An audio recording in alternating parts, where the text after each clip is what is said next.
Hello. How are you? I am fine. Good. Today I read a news. What news? Tell me. Mandy and Grandpa went on a hike. But it was more than that. Together they explored the woods, learned to be at peace with nature and talked their hearts out about things that mattered. It was a special bond between them, and you've got to read this great free illustrated children's book to experience it. Happy exploring. It is illegal to use this free children's book for commercial without giving us credit by linking to our. Mandy was lucky, as she and her mother lived with her grandparents and she liked nothing better than to spend time with her grandfather.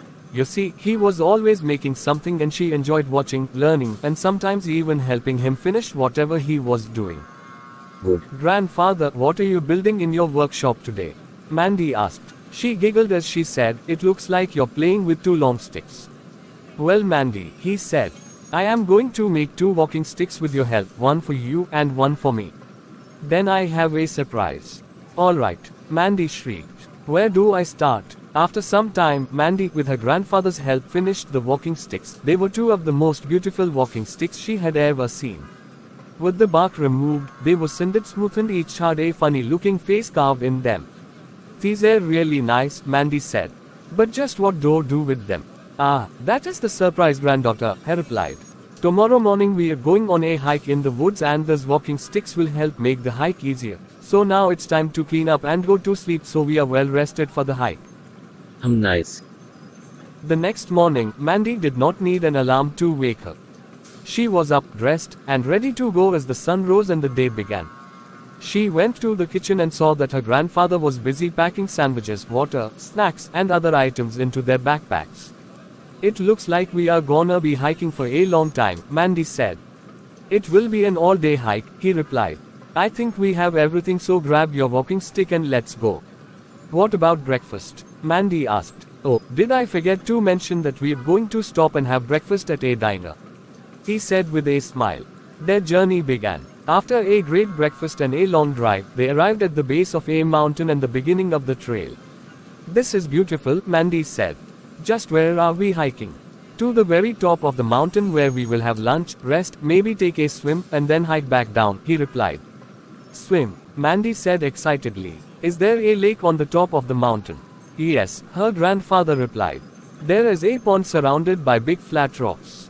It was carved from the mountain during the last ice age and is filled with clear, cold water." "Wow," was all Mandy could say. As they hiked up the mountain, Mandy asked many questions. "What kind of tree is that? How high are we? Are there bears around here? Are there any other people up here?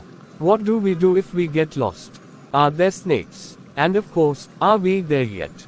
Her grandfather answered all her questions the best he could and explained that they were in a very natural area.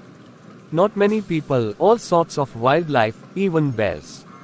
He helped her understand and respect the natural beauty around them, particularly the animals. He taught her how to use a compass and things to help them be safer while they hiked. Like before stepping over a log, put your walking stick on the other side to let an animal, like a snake, know you are there. Whistle a song or make some noise to let the bigger animals know you are in their area. In a soft voice, her grandfather said, "Mandy, there are a few things to remember when you are hiking or anywhere for that matter. The earth is our mother, take care of her. All life is sacred, treat all life with respect. Take from the earth what is needed and nothing more. Enjoy your journey but leave no tracks." As they hiked a little farther, the forest opened and Mandy saw the pond surrounded by large flat rocks. They had arrived, and it was almost like being in a different world. Mandy picked a large rock that extended out into the water for them to rest on. It had been warmed by the sun and was the perfect place for lunch.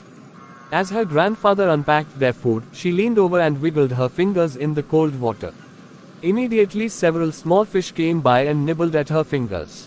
She shrieked in surprise and then, realizing the fish were just curious, placed her hand back into the water and watched as the fish darted around her fingers. She laughed and played with the fish until she heard her grandfather say, "Time for lunch." After lunch and a resting period, they took a swim. The water was deep and Mandy couldn't reach the bottom no matter how hard she tried. She giggled each time a curious fish nibbled at her body and watched a deer come down to have a drink. It was a wonderful day and she was saddened when she heard her grandfather say, "Mandy, it's time to dry off and begin the hike down to the car." After making sure everything was just like it was when they arrived, they began their hike down the mountain. After a short time, Mandy asked, "Grandfather, can we take a different trail down the mountain?" "I don't see why not," he replied. After a short time, the trail began blending into the surrounding brush and then disappeared. "I'm scared," Mandy said. "I think we are lost." "No, we're not lost," her grandfather said. "But we aren't on a trail, so we will have to continue hiking down the mountain in the direction of the car. Just enjoy the surroundings and being together on our first hiking adventure." As they continued down, Mandy said, "Grandfather, I have a problem at school and I don't know who to talk to." "Talk to me," he said. "I'd like to, but you are my grandfather and you may get angry because you are family and not, well, like a friend." Now Mandy's grandfather had to do some serious thinking. After all, she was right, that is her grandfather. He may get angry or his feelings hurt, but she needed a big person as a friend. "Mandy," he said in a serious tone, "if I were to promise that anything we talked about would stay between us, and that I would not get angry or talk to you as your grandfather, but rather as an old friend, would you talk with me? Is that a promise?" she asked. "Yes," he said softly. "And you know I have never broken a promise to you." She gave him a big hug and began to talk. Soon they were at the bottom of the mountain and packing the car. Before leaving, her grandfather thought for a minute and said, "Granddaughter, anytime you need me as your friend and not your grandfather, pick up your walking stick and ask to go on a hike. It will be our secret code." "This was the best day ever," Mandy said. "I was with my grandfather, my new best friend, and I have a talking walking stick."